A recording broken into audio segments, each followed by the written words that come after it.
Assalamualaikum. Ya, anak-anak kelas 9, senang berjumpa dengan kalian. Sebelum kita mulai pelajaran, mari kita mulai dengan membaca basmalah. Bismillahirrahmanirrahim.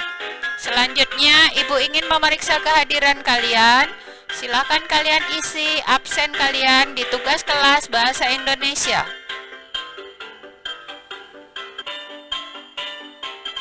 Untuk pertemuan ini kita masuk kompetensi dasar 4.2, menyajikan tujuan, bahan atau alat, langkah dan hasil dalam laporan percobaan secara tulis dan lisan.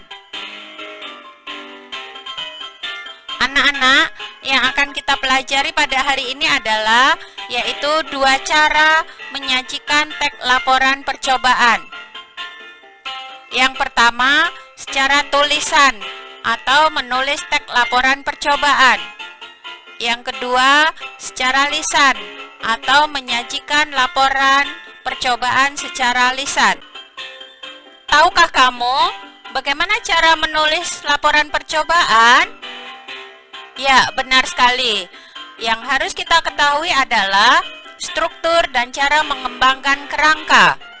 Sudah kita pelajari pada pertemuan sebelumnya, yaitu struktur dan kebahasaan teks laporan percobaan. Hari ini kita akan belajar menyajikan teks laporan percobaan. 1. Menulis teks laporan percobaan. Langkah-langkah menulis teks laporan percobaan. 1. Menentukan topik atau percobaan yang akan dilakukan. 2. Menyusun teks laporan sesuai struktur yang lengkap. Bagaimana struktur laporan percobaan yang lengkap itu? Pertama, tentukan tujuan. Tujuan ini lahir dari beberapa pertanyaan. Pertanyaan yang pertama, apa yang ingin saya temukan? Pertanyaan kedua, saya akan buat apa? Pertanyaan yang ketiga, alasan melaksanakan percobaan. Pertanyaan yang keempat, apa harapan melakukan percobaan?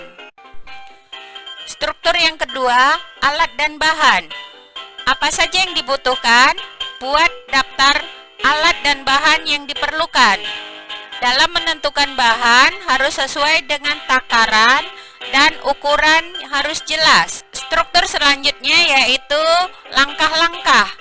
Di dalam langkah-langkah itu terdiri apa saja yang harus kita kerjakan atau kita lakukan, urutan dan langkah-langkahnya harus sistematis dalam panduan percobaan. Biasanya di dalam langkah-langkah banyak sekali ditemukan kalimat perintah dan kalimat yang terkait dengan bilangan. Selanjutnya data. Data apa yang sudah dikumpulkan, termasuk data tabel, grafik, dan lain-lainnya sebagai bahan pembanding. Catat semua data yang didapat pada waktu proses percobaan berlangsung. Struktur selanjutnya yaitu hasil. Setelah data terkumpul, selanjutnya adalah hasil. Apa yang terjadi? Apa hasil dari percobaan tersebut? Catat semua hal yang terjadi dan tidak terjadi sesuai harapan. Hasil akhir dari percobaan. Langkah yang ketiga dalam menulis laporan percobaan adalah yaitu menyunting tulisan. Menyampaikan laporan percobaan secara lisan. Bagaimana langkah-langkah menyampaikan laporan percobaan secara lisan? Yang pertama, menentukan percobaan yang akan dilakukan. Yang kedua, melakukan praktek percobaan tersebut. Yang ketiga, menyampaikan secara sistematis struktur laporan percobaan, mulai dari tujuan percobaan dilakukan. 2. Alat dan bahan apa saja yang diperlukan harus sesuai takaran, ukurannya juga harus jelas. Kemudian, langkah kerja mulai dari apa yang harus dilakukan, langkah-langkahnya harus urut sesuai dengan panduan percobaan. Kemudian hasil yang didapat dari data yang sudah dikumpulkan selama proses percobaan dilakukan. Yang terakhir kesimpulan. Kesimpulan adalah akhir dari percobaan disampaikan secara lisan dengan lengkap dan jelas. Anak-anak, simaklah video percobaan berikut ini. Adalah bahan dan alat yang diperlukan untuk membuat cairan disinfektan. Yang pertama adalah cairan disinfektan, yang kedua adalah cairan pemutih baju, yang ketiga adalah cairan pembersih lantai. Sedangkan alat yang digunakan untuk mengaplikasikan cairan disinfektan adalah kain lap, botol semprot, gayung, dan ember. Untuk cairan disinfektan yang menggunakan larutan pemutih baju, kita gunakan takaran 30 ml larutan pemutih baju dengan 1 liter air. Untuk mudahnya ditakar dengan tutup botol sebanyak 4 tutup botol ini.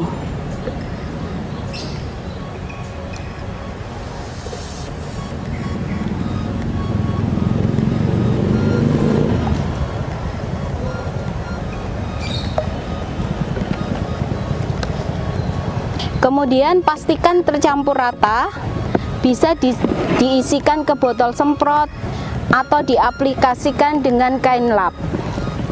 Caranya dengan mencelupkan kain lap sampai basah, kemudian agak diperas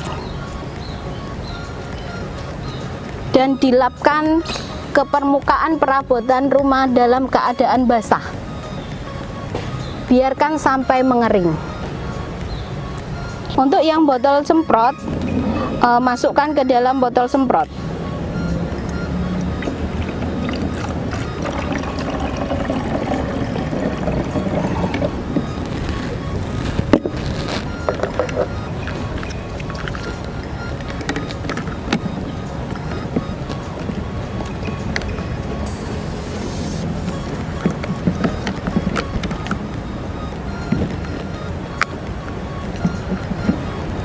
Kemudian semprotkan ke seluruh permukaan perabotan di rumah kita. Biarkan sampai mengering sendiri. Selanjutnya pembuatan cairan disinfektan dengan pembersih lantai. Takaran yang kita gunakan adalah 30 ml pembersih lantai dengan 1 liter air. Untuk mudahnya gunakan tutup botol untuk menakarnya sebanyak 3 tutup botol.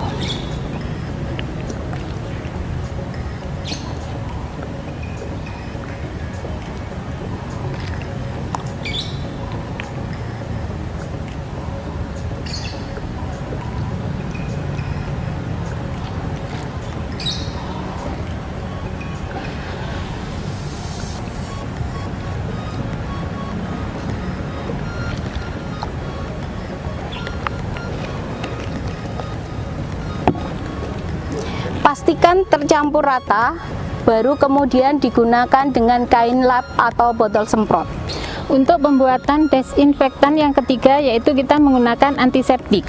Kita membutuhkan 50 ml untuk 1 liter air. Kita butuhkan takaran dengan tutup botol 2,5 tutup botol.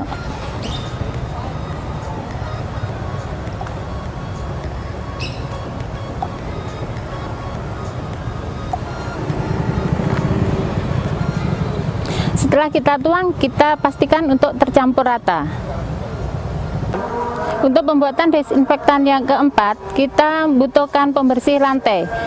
Untuk ukurannya, kita butuh 30 ml untuk 1 liter air. Kita butuh 2 tutup botol.